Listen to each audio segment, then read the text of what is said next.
What makes a home inspection fail in Minnesota? Well, that can depend on a few different things, but in reality, a personal home inspection from a buyer does not have a pass-fail mechanism to it. As far as the Minnesota contingency is written, this is the time period that a buyer has to hire a professional inspector to decide whether or not they want to move forward. So that means a few different things. It means whatever the buyer determines they still want to deal with, but then also during that time period, you get to negotiate what some of those problems might be. Now, when it comes to a fail of a home inspection, there is a point or a thing that can fail, and that's the appraisal, technically. So when it comes to an appraisal failing or when it comes to a home inspection failing, what's the difference and what would make those things fail or not fail? Yeah, and even the appraisal really doesn't fail. It just says we need these work orders completed in order to lend on this property. So the inspection, it doesn't pass or fail. It's buyer, what are you comfortable with? Your option is to accept it, renegotiate, or walk away if you're allowed in your contract, which most in the state of Minnesota you are. You get to make the decision. What's the clarity of the inspection? Am I comfortable with the items that are here and the costs that are going to be associated with them? And having a clear understanding of that is probably the best thing that what an inspection is for, is allowing you to get the clarity of what these items are going to cost so you can make the educated decision, A, to move forward, or no, this is too much, and either renegotiate or back out at that situation. Because I think it's this, when it comes to, hey, well, this would fail an inspection if the foundation walls were collapsing in. How many properties have you sold with collapsing foundation walls? All the time. That's a thing. They're just priced accordingly. I think when it comes to an inspection, it's there to uncover some things maybe that no one else knew, or to give really a clarity of like, hey, if we add up all these things, how much is it going to cost? Which things should we take care of now? But I want to say this, I think there is this giant thing too when it comes to inspection reports. When it comes to a buyer will be so upset about XYZ and the seller will do like a little bit of a concession, but give you like $1,000 to fix that thing. And then they go to closing on that property and moving in. And you call them 3 years later, like, hey, did you fix that thing? Never. Not a chance. Never. Yep. They never do it. Yep. You know what I've done with my inspection report that I have on my house? What's that? Nothing. Nothing.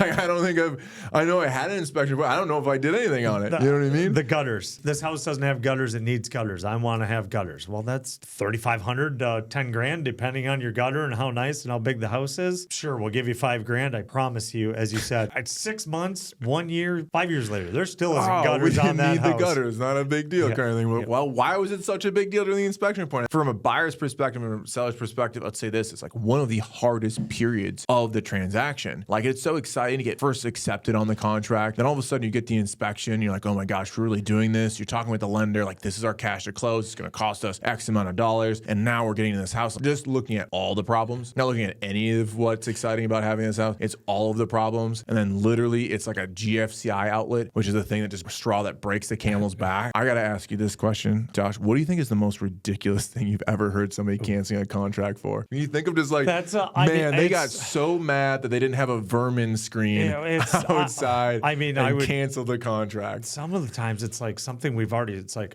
I don't really like this paint color. It's like, I can buy you a can of paint for $40. Like, why are we worried about a cosmetic thing for an inspection? But unfortunately, it happens all the time. Buyers sometimes will get into the space, like putting the furniture, and all of a sudden it's like, well, my couch isn't going to match this wall. I got to back out of this inspection. It's like, no, you don't. We can paint. I think what happens a lot of times with buyers when that situation does happen, because it does happen more often than we'd like to have happen to us. It's the worst ever. But I think it's this, is like the buyer becomes real and they're like, oh, I have to do this. Like, I'm doing this. And it has nothing to do with this house being bad. And it's tough because the seller gets put in such a tough position where the seller's like, I'll fix everything. Like, what do they need? And they'll try to do things, or you'll be on the listing side of it and know that the buyer is just having cold feet. Overwhelmed. And it's just overwhelmed and it's just like making up something, or like just doesn't want to buy the house. Like, why are we here? You know what I mean? Been on both sides of that coin. As the buyer's agent, you feel terrible delivering the news to the listing agent. Like, your house is perfect. I don't know what to tell you. The buyer just, unfortunately had buyer's remorse and says, I don't like it. I think it's that too, of like, buyer's remorse does not mean a bad decision. Here's the thing that I always mention. Like, it's like, one is like, we need to understand all problems that we have and also come up with all solutions for those problems. Like, here's your inspection report. We're going to go through and go, how do we solve every single one of these? How much does it cost? Because it's this of like, well, I don't know how much that's going to cost. Like, it's a water leak in this area right here that leaks like this only when the water's running. It's like, what other damage can that cause? Do you get None. it? Right. Do you know what I mean?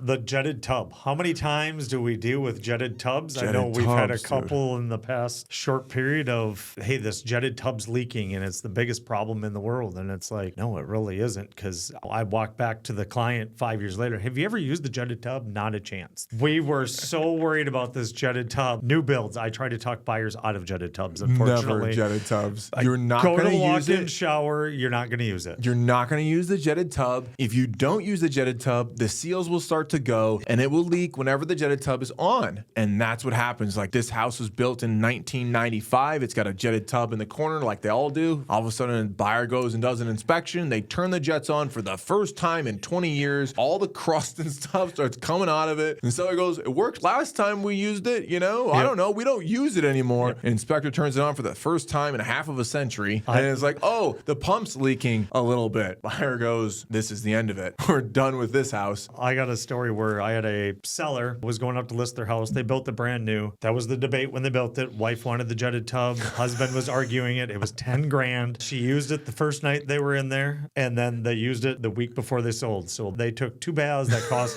$5,000 per bath. So that is, yeah, I don't know. The jetted tub thing must be a sore spot that I have that. Oh my But gosh. What yes. makes a home inspection fail? Jetted tubs. Jetted tubs. Not that I actually think I've ever had a buyer cancel a contract No. because of a jetted But tub. it's just like the- we fix it and stuff, Yes. and it's usually fine kind of thing. But man, jetted tubs. Hey, what upgrades to stay away from in 2026?